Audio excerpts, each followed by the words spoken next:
I have heard so many times that people find it really difficult to apply eyeshadow for mature eyes. Like, it seems to be a struggle, and I fully get it, because obviously when you're talking about mature eyes, you have a lot of crappy skin, maybe some deeper wrinkles and excess skin around that area, and it can be hard as you get older, you know? So I'm talking about anyone who feels like they have from a little bit of crappiness to a lot of crappiness. This is going to be ideal for you. This tutorial is going to show you exactly how to apply eyeshadow the best possible way for mature eyes of any level. Most eyeshadow tutorials still focus on powders. That's a little bit annoying for me, because as a professional makeup artist, I've been doing this for like nearly 25 years or around 25 years. And I can tell you now that when a professional makeup artist is looking at products and looking at then the person that they're working on, you really have to find a connect there. It is not just about, let me see what looks good in my kit and then let me just apply it to whoever I'm working on. It really is a case of, let me look at the person's face that I'm working on. Let me look at the skin. Let me look at the texture. Let me look at the finish of the skin.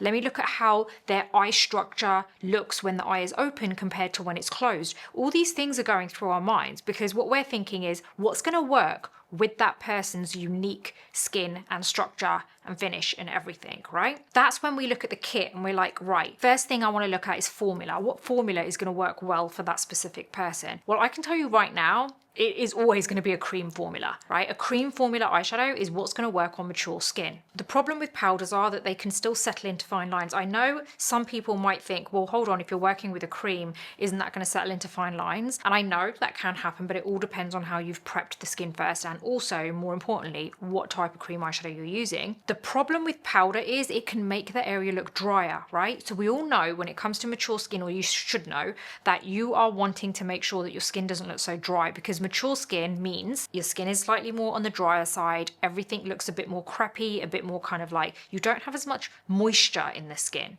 So because of that, you want to stay away from powder products. I'm pretty sure you've probably heard me a million times say on some of my videos, which are focused towards over 40s or mature skin, that stick to more liquid fluid products and try and keep your powders that you're using on your face to a minimum. Like, I personally feel like if you are dealing with mature skin, try and stick to one product, which is powder, which is usually your setting powder, because that holds everything in. But everything else, try and stick to kind of fluids or creams, because that way you're keeping that moisture in and you're not drying out your skin even more. The same goes for your eye makeup. Cream formulas move with your skin. So with your kind of like expressions and the movement of your face, your cream formula is going to adapt and move with it. It also looks more softer on the skin and a bit more natural. It's not going to look powdery and chalky on the skin. So I'm going to show you a beginner friendly way to apply eyeshadow on mature skin, and it's super easy. If you like learning techniques like this, please do hit the like button, subscribe and hit the bell button, because it means you won't miss my next video, and it really does help to support this channel. Now, before we get into the demo, it's really important to understand why cream eyeshadows will work better for you if you have mature skin, as well as the obvious points that I've already mentioned. As we age, skin around everywhere, to be honest, becomes thinner. But get this, the skin that is around the eye area is already, for anyone, no matter what their age, thinner than anywhere else on the face. Now think about the fact that, you know, as you get older, your skin is generally becoming thinner. So the eye area skin is already the thinnest, and that's getting thinner and thinner, right? So that's why you sometimes see aging on the eyes first. You see that, you know, the crow's feet. You see the kind of like crepiness around the eyelid. Apart from the fact that you're losing elasticity and collagen, you are also getting the kind of the skin becoming thinner. So that's making a difference too. Like, as I've gotten older, especially in my 40s, I'm 45 now, I've definitely noticed that my veins around the eye area are a lot more prominent, and that's because my skin has got thinner. Powder textures end up sitting on top of that kind of like that texture and finish that we already have now, and end up making things look more prominent. Cream eyeshadows, they behave differently. They tend to blend more seamlessly into the skin. So it kind of like, it's easier to blend. You're not going to have to, on top of the fact that you're aging and you're dealing with different skin and you're dealing with thinner skin and you're trying to like kind of stop everything from looking dry, you're not having to also have to blend more with a cream eyeshadow, because you're not having to like worry about the blending aspect, which I think is a real issue when it comes to powder eyeshadows. A lot of people still can't blend them properly. At least with a cream eyeshadow, it's easier to blend. I do talk a lot about this kind of stuff, and like good products and the best products for different types of issues, and you know, just tested products, tried and tested, and new products that are released over on the beautybreakfastclub.com. You might want to head on over there. It's all about beauty, but there are some kind of like little extras thrown in, like culture, mindset, like self-health, all that kind of stuff, fitness. You're gonna love it. Everything's written by me. I write a new newsletter and it goes out every other day without fail. No missed newsletters at all on this site, the same as this channel. It's free to subscribe. That gives you access to one free newsletter every 5 to 10 days or so. But if you actually go for the paid version, it locks the entire site and you can see a new newsletter every other day. Everything gets delivered to your inbox, so you can go to the actual site, which by the way, I think is worth going there. Don't just wait for it to get into your inbox, because I've designed this site so it looks really sleek and I think you're gonna love it. It is the beautybreakfastclub.com. Head on over. I know you're gonna love it.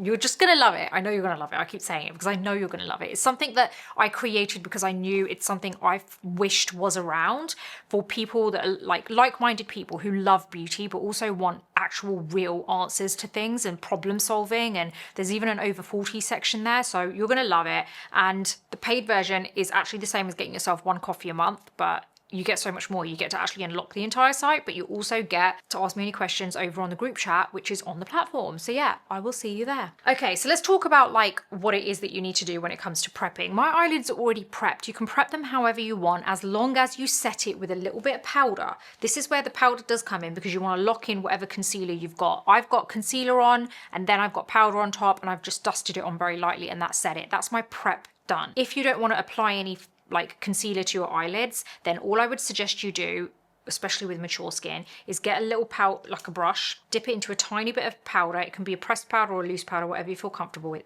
Only a little bit, and then you are just going to dust it over, and what that's doing is just mattifying the area and ready for you to apply any kind of cream product. Or you can just leave it. If you feel like your skin is pretty dry and you don't get much oil or creasing coming about, then just go straight into the cream eyeshadow. Now I'm going to use my Charlotte Tilbury Eyes to Mesmerize cream eyeshadow. And the reason I'm using this is because I actually think that this is one of the best cream eyeshadows for mature skin. I'm going to use the shade Pillow Talk because I actually quite like this. I would say out of all the cream eyeshadows I've used, this is by far the best for mature skin. And the reason being is because it's actually not so much of a fully pigmented color. It has a slight sheen to it. So if you get a little bit on your finger like that and you go onto the back of your hand, you'll see what I mean. It's not like, oh my God, that's crazy pigment, and it's just going to look even harder to kind of like blend. It's actually so lightweight, and it's a very nice soft finish that you get, and soft color. You get a very slight sheen with it. Now what I want you to do here is get some of it on your finger, a very small amount. This is your kind of neutral shadow, which is like your base. You're then going to basically press. I went like that on the back of my hand first, and then I started pressing. So there's not actually a lot on my finger, and I just lift wherever I need it.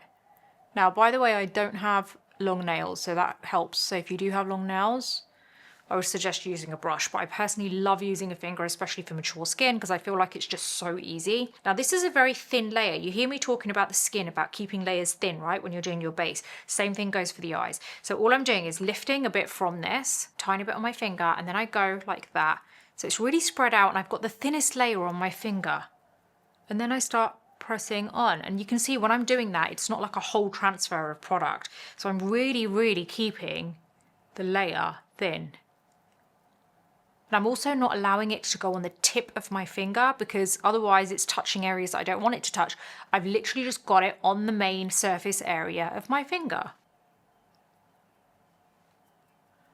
And by the way, what I would suggest doing is pat it, go into the crease a little bit, and then use a different finger which has nothing on it to just press on the edges so that you've blended the edges. Now at this point, you can take whatever's on the tip, not a lot, and basically touch your lower root of your lash, and that's it. So don't go underneath, just touch the root of your lashes on your lower lash line, and what that does is it means that everything kind of looks like a bit more cohesive, and it doesn't look like you've just dolloped it onto a section and left it at that. Now you can do things like, for example, get a darker shade and then start applying it on the edges. I feel like it's a very old school way of doing it, so I don't like doing that.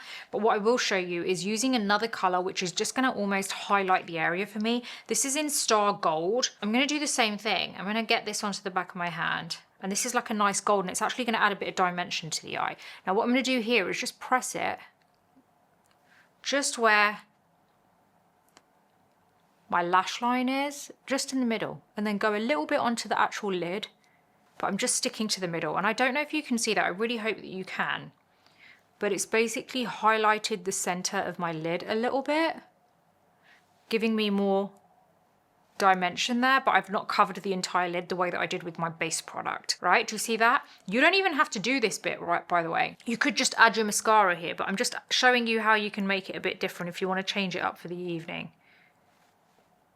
It's honestly as easy as that. When I say beginner friendly, I mean beginner friendly. And like I said, you can go for a deeper shade like a brown, and you can go into the crease if you want.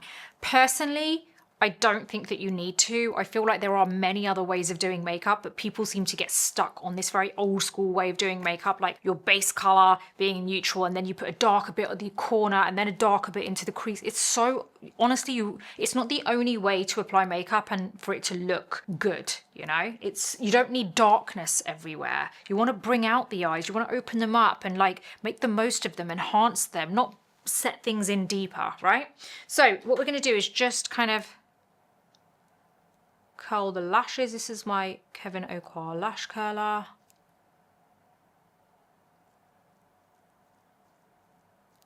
And then we're going to add some mascara. I'm going to use my Dual Over Volume because I absolutely love this mascara.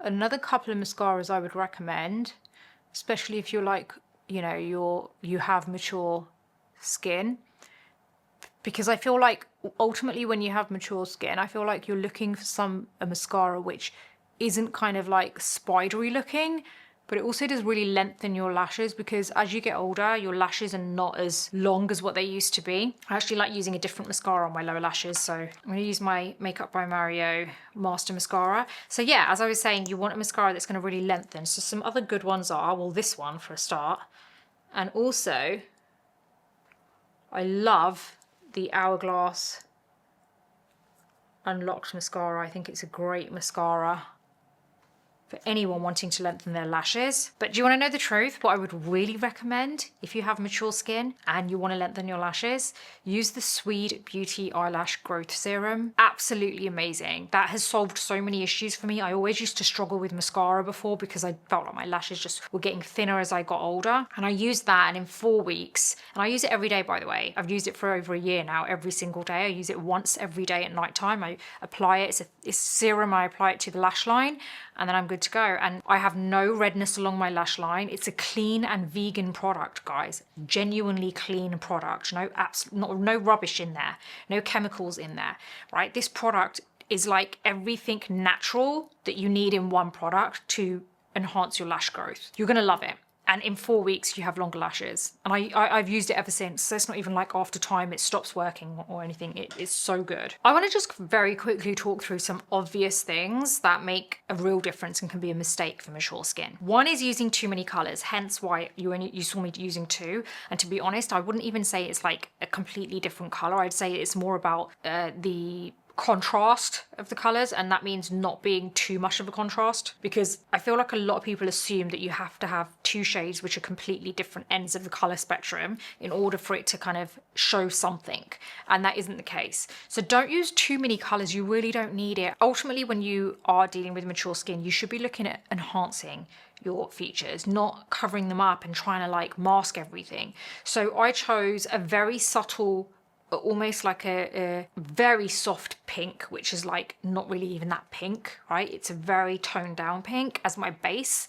And then I also applied like a deep gold to the center. So that is enough of a contrast for me. I don't need to go with a beige and then a deep dark brown, you know? Using dark colors end up pushing things in, which then can create hollowness. That's the one thing we don't want as we're getting older, because we're already losing collagen and elasticity. We don't want to then further make everything look like we've lost even more, right? So try and stay away from deep dark colors around the eye area, because I honestly genuinely cannot stress enough how much this can complement your eyes and just make you look younger as well. It does give more of a youthful appearance using colors which are a little bit more subdued, not so kind of like dark and deep, you know? Think about colors which are maybe not so much of a contrast compared to your skin tone. Second issue that people face is they end up applying too much product. I applied very thin layers, super thin, guys. Apply it to the back of your hand first and then apply it to your skin, on the eyes, and you're going to get the best result. I would say the next mistake is when people use powders, because I feel like it's harder for you to get the result that you want, and if you change the formula, you could change the entire look. Honestly, makeup for mature skin doesn't need to be complicated. I feel like just switching up the formulas, like I mentioned, can make the world of difference. Like I mentioned about the colors, think about that, because sometimes the most flattering looks are created with the most simplest colors and tones. So I hope that really sinks in. I'm going to love you and leave you. Please do like this video, subscribe to the channel and hit the bell button. It means you won't miss my next video, but I would really, really appreciate it if you did do that, because it really does support my channel, and everything's listed in my description, so you can click on the links and it'll take you straight to it. And I'm going to see you on the next one.